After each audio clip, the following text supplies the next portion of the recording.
Hello, I'm going to talk to you today about the Elizabethan attitudes towards the poor. So first of all, we need to establish who the poor were. Well, first of all, before we do that, we need to consider why was poverty such a problem in Elizabethan England? Well, one of the problems for people was if they were poor, they usually couldn't afford to eat, which usually led to illness and starvation.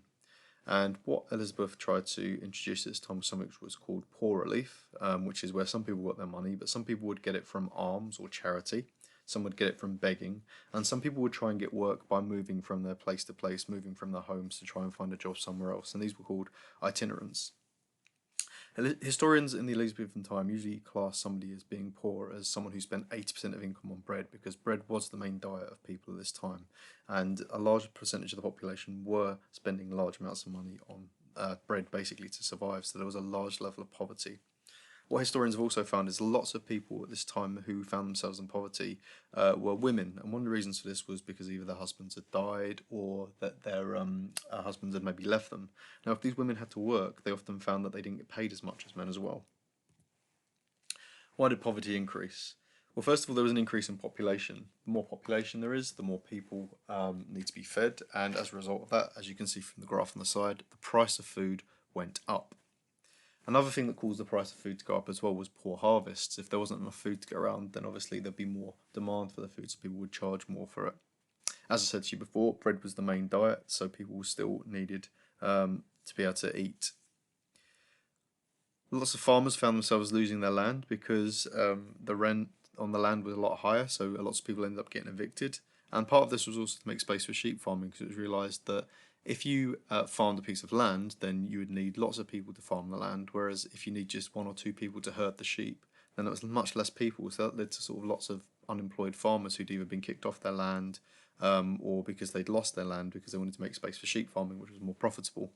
In addition to that as well, the enclosure of land meant that people began to look for more efficient methods of farming. And once again, the efficient methods of farming meant you need less labourers, and as a result, these people were without a job and became poor as well.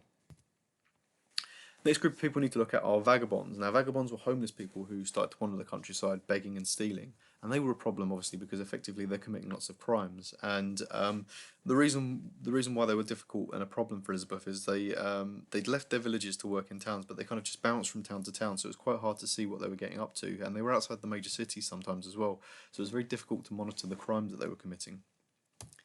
Elizabeth was obviously very worried about the poverty at this time, including obviously what the vagabonds were doing, so she introduced a few policies. As we talked about, poor relief was given to some of the people who deserved to be given money, and that money was paid by the poor rate. And this was given to people who were considered the impotent or deserving poor. These were people who actually couldn't physically work. There was also a group of people called the idle poor, and if you think about the word idle, that means lazy. They basically were saying that people who were poor, not because they had any specific need, but because they refused to work. And they and the vagrants were treated quite harshly. For example, the Vagabonds Act, they were whipped and they had a hole drilled through their ear.